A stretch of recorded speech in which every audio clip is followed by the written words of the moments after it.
Bismillahirrahmanirrahim. Maliki yaumiddin. Iyyaka na'budu wa iyyaka nasta'in. Ihdinas siratal mustaqim.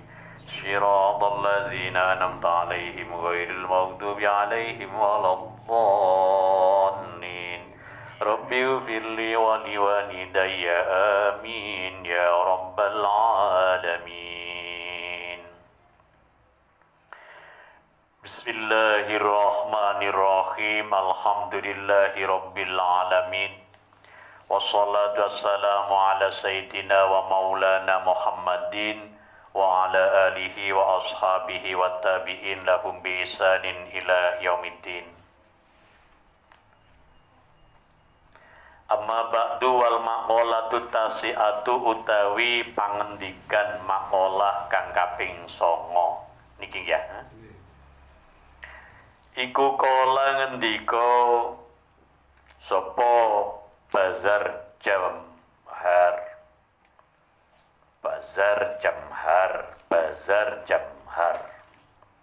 Situ hisolin utai nenem piro-piro perkara iku tak dilu bandingi apa 6 perkara aitu sawi tegesi madani apa 6 perkara jami'ad dunya ing sekabehane donya.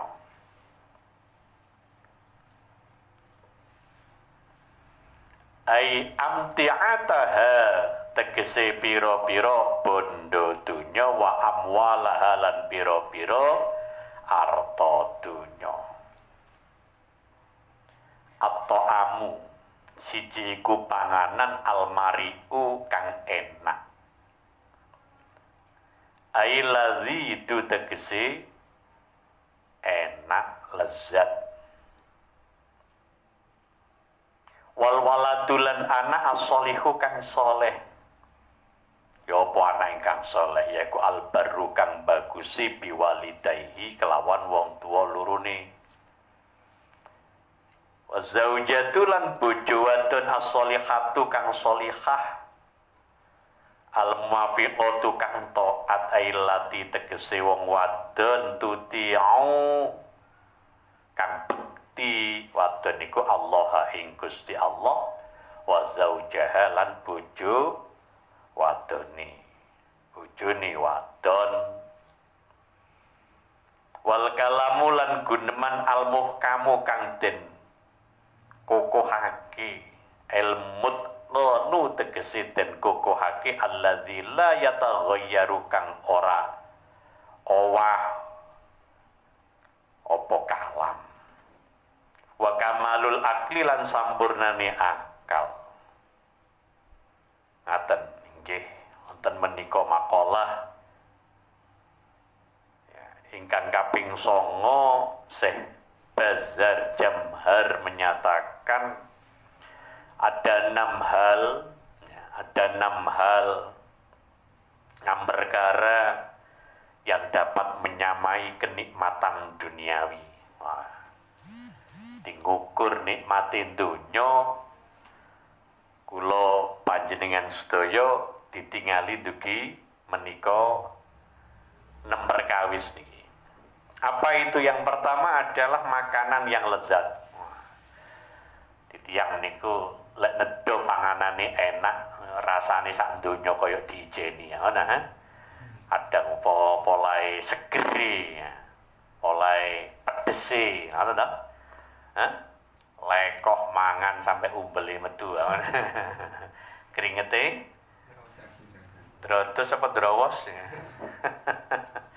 Luar biasa gini. Kula jenengan kadang kula jenengan lek dijak mangan golek mangan enak ya pacarane golek ewang. Golek rencang, golek ewang, golek rencang, golek mangane bareng gemberduk ya.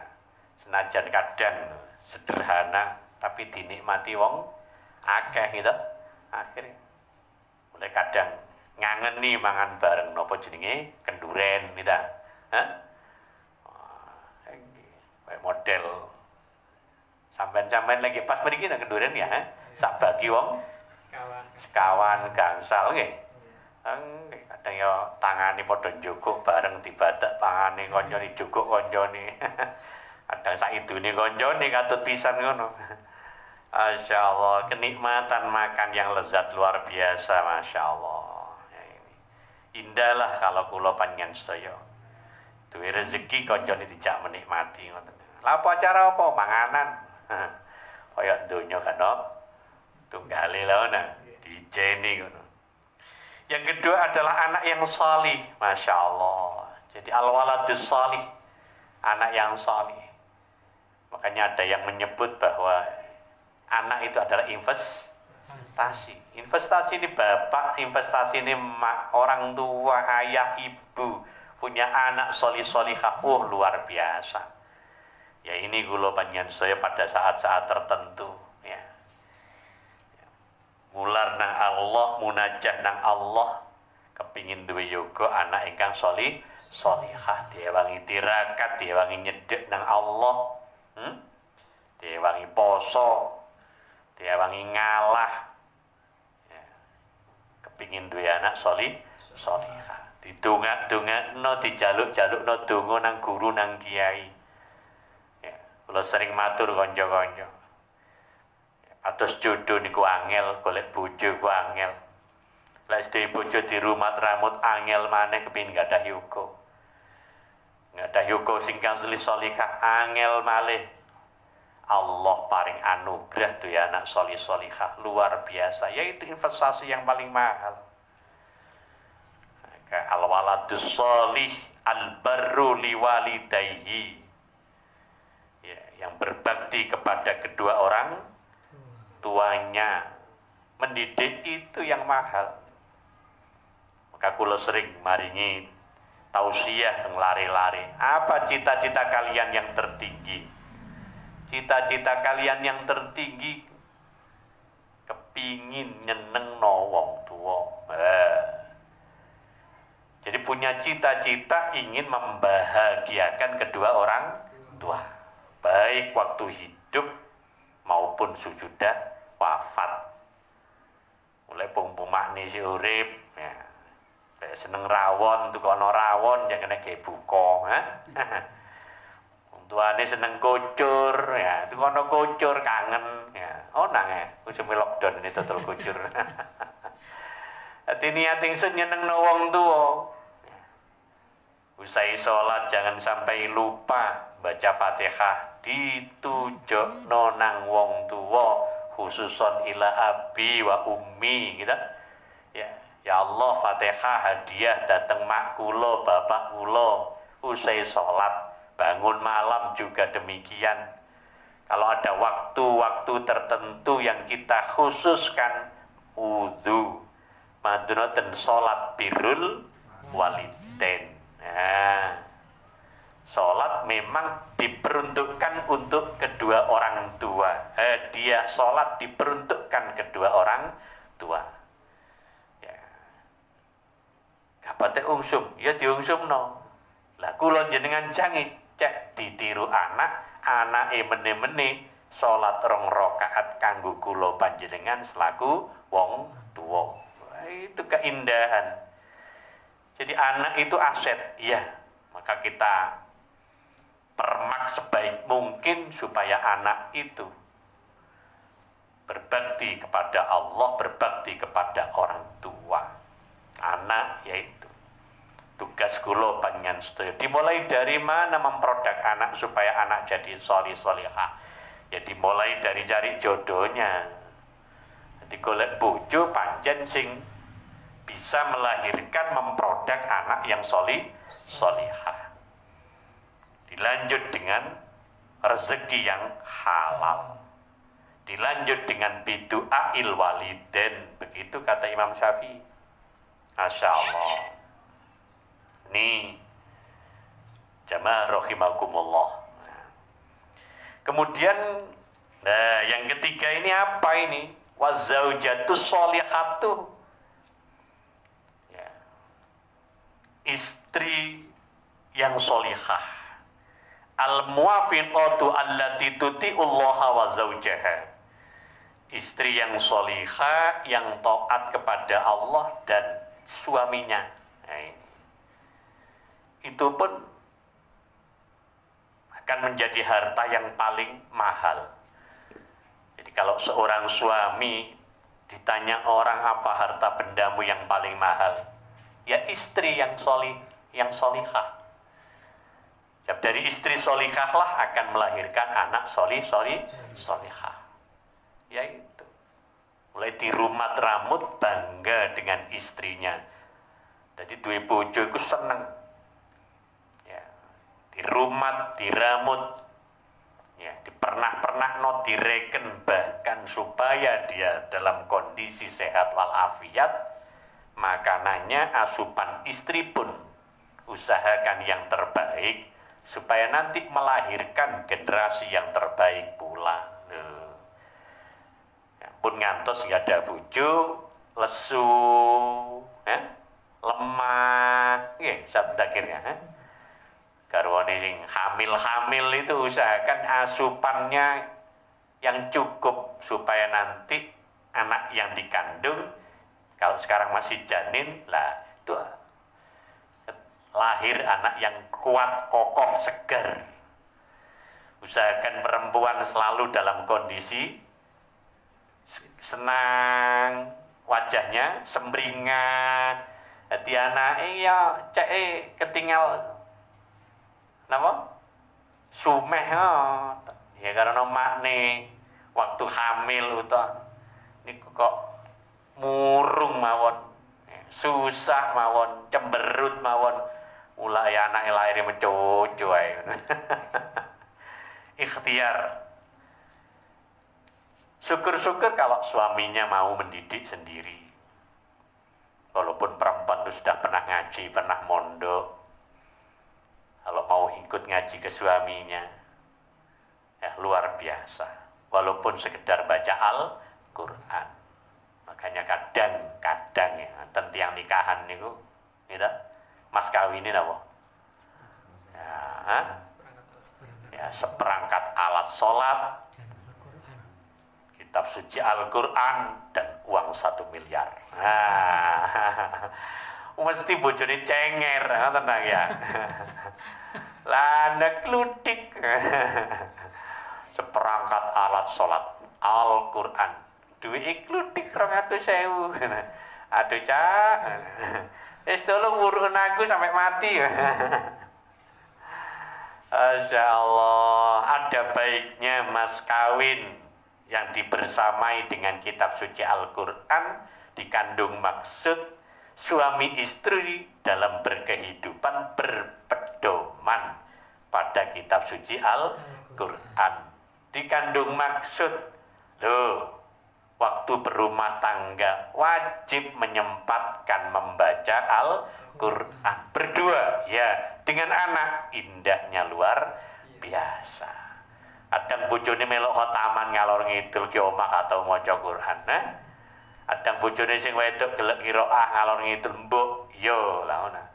Lungguh sing enak didep bareng, disimak bareng. Kalau bojone anake cek roh, kalau ibunya seorang qari'ah, ibunya seorang pembaca Al-Quran yang baik, itu akan melahirkan anak yang soleh, wa zaujatus salihah al-muwafiqah tuti'ullaha wa zawjaha.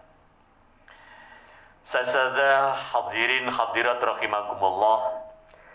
Kemudian yang keempat, kalau barusan bicara istri yang solihah, sekarang wal kalamul muhkam ail mutqanul ladzi la yataghayyar. Perkataan yang dapat dipercaya, yang meyakinkan, kokoh kalau bicara, tidak mudah berubah, gak pelintat, pelintut. Oh, ini kan penting. Ini bentuk sebagai orang yang beriman. Maka di hadis di depan sudah dikatakan, orang mukmin yang baik, yang beriman pada Allah dan hari akhir, berkatalah yang baik, yang bagus, yang benar, yang jujur. Kalau tidak, lebih baik diam. Man kana yu'minu billahi wal yaumil akhir falyakul khairan aw liyasmut. Nah, ini hadis perlu kula panjenengan sekondeli. Jadi kalau bisa ya bicara yang baik. yang bermutu. Ya. Kalau khawatir pembicaraan kita ke depan ada perubahan dan merugikan orang, diem. Gak usah ngomong. Pada saatnya kita akan sampaikan. Ya. Pada saatnya kita akan bicara yang baik, yang bagus, yang benar. Jadi wong niku enten wicanten ngene lho.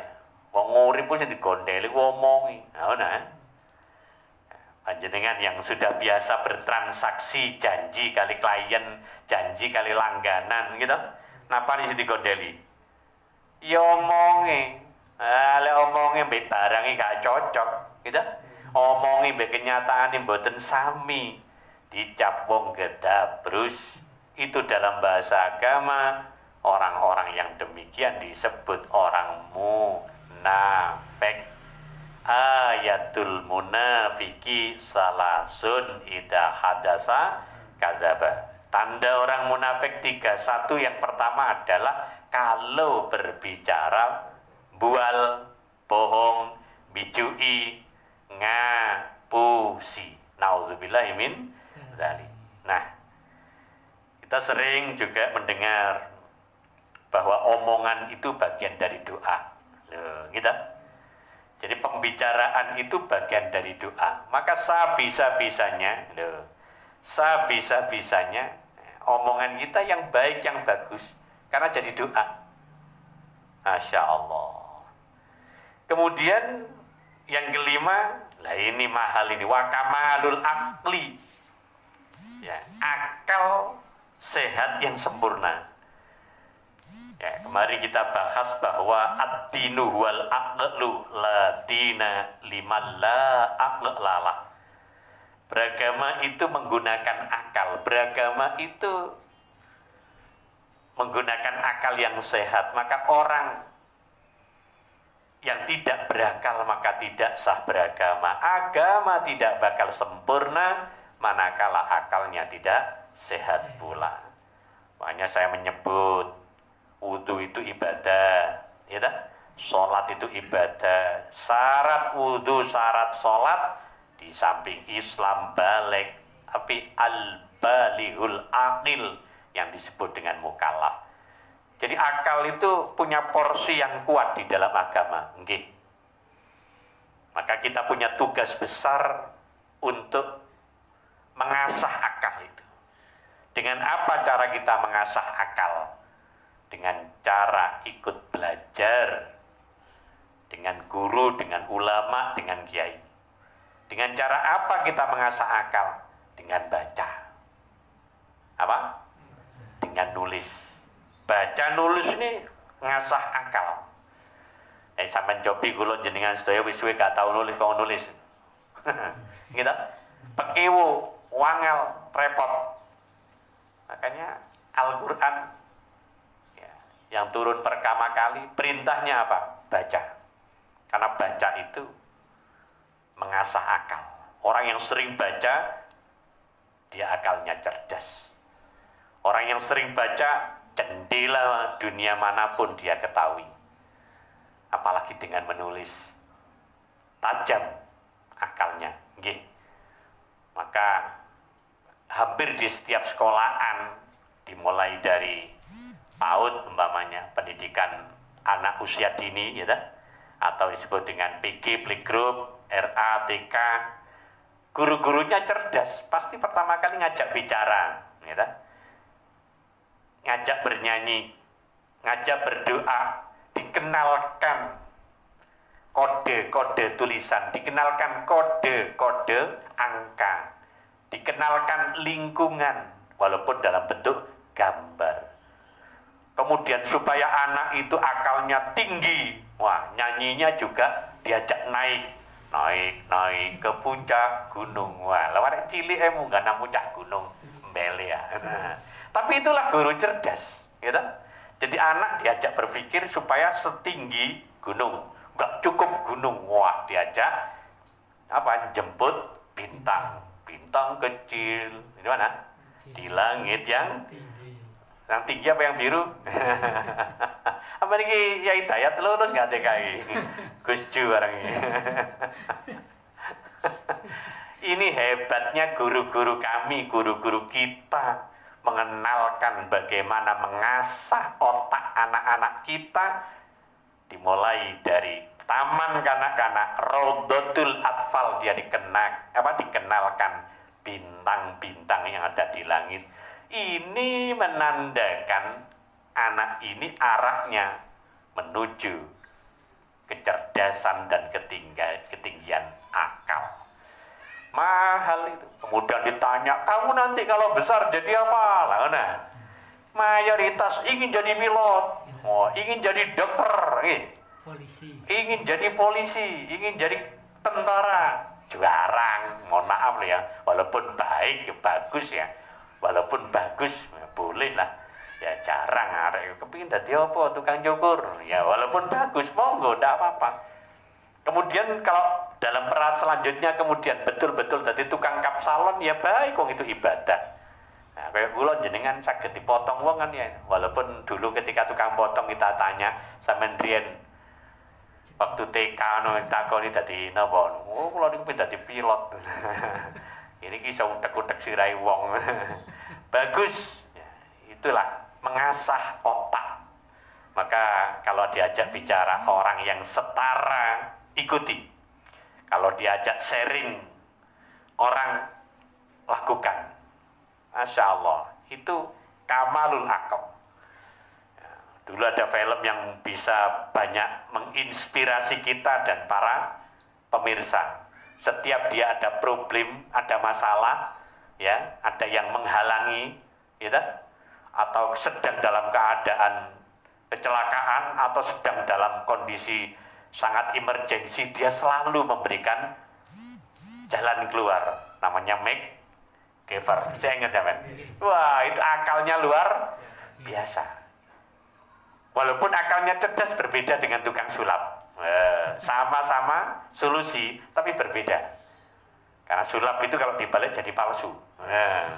Beda toh? Kalau orang berakal cerdas berbeda. Itu contoh-contoh, Masya Allah. Makanya di mana saya dan jenengan meletakkan ilmu yang hebat di akal yang cerdas. Ya, di akal yang cerdas. Di mana letak akal yang cerdas? Pada jasad tubuh yang sehat. Al-aqlus salim fi jismis salim. Lah ini. Makanya kalau sekarang teman-teman lagi ikhtiar untuk menjaga kesehatan, gitu, jangan disalahkan kalau selalu harus bercuci tangan pakai sabun dengan air yang mengalir. Lakukan. Dia selalu membawa botol kecil ke sana sini disemprotkan, namanya hand sanitizer, dalam rangka menjaga kesehatan. Saya dan jenengan pakai, wah ini saya siapkan masker 2 kresek ini. Siapa yang mau ambil, monggo, mau minta, monggo. Ya, tapi kalau berjalan keluar terutama, ya, itu dipakai dan itu penting. Ya, ada lagi tempat-tempatnya harus disemprot dengan apa? Disinfektan. Itu penting. Iya. Kemudian ada lagi tidak mau bersah, tidak apa-apa. Karena secerdas orang apapun, sehebat, seganteng, secantik apapun, kalau sudah hilang kesehatannya, loro, ya ngeprek wassalam. Ikuti protokol kesehatan yang lakukan atau yang dianjurkan oleh pemerintah. Itu bentuk orang yang cerdas-cerdas seperti itu. Wa ruya anin nabi sallallahu alaihi wasallam annahu setuhune Kanjeng Nabi kala dawuh sapa Kanjeng Nabi likulli amalin iku likulli amalin kedue saben-saben amal diamatun utawi cagak wa diamatu amalil mar'i utawi cagake amali awa-awaan iku akluhu akali. Fabi kodri aklihi mongko kelawan kira-kirane akali wong takunu ono opo ibadatu ibadai awa-awaan diparakno yang di Lirabbihi marang pangerane wong. Masya Allah. Setelah akal yang sehat, yang keenam itu apa? Akal yang cerdas, kemudian badan yang sehat. Masuk yang keenam, iya. Wasihatul badani, dan sehatnya badan. Bagaimana mungkin kalau diurut dari yang pertama, ya, makanan enak koyo opo, gitu ya. Duwe anak gandeng pinter utawa nurut kaya apa, duwe bojo sehat kaya apa, salihah kaya apa, omong gunem kaya apa, akal kaya apa. Kalau badannya ndak sehat, ya ora ono piguna. Makanya badan sehat itu penting. Ya, kalau ndak puasa jangan keluar rumah sebelum kena angin, harus sarapan lebih dulu. Nah, sama sing akas-akas ini. Ya. Nih Pak Yai Hidayat yang tiap hari pergi ke Gresik tiap hari, ya monggo. Sarapan dulu, sarapan dulu ya.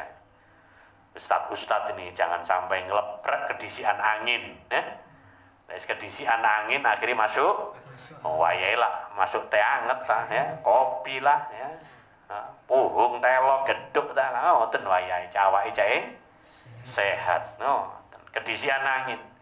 Wa qala Umar bin Khattab radhiyallahu an aslur rajuli akluhu wa hasabuhu dinuhu wa muru'atuhu khuluquhu. Masya Allah.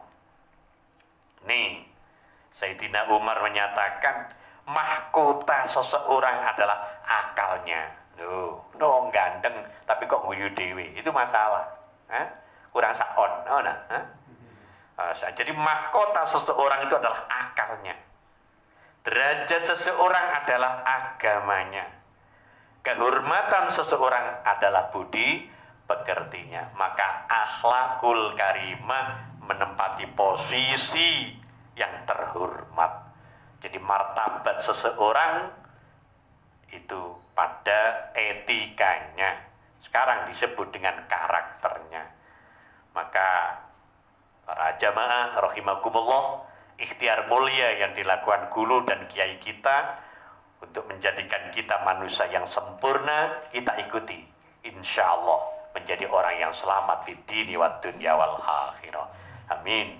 Al-Fatihah.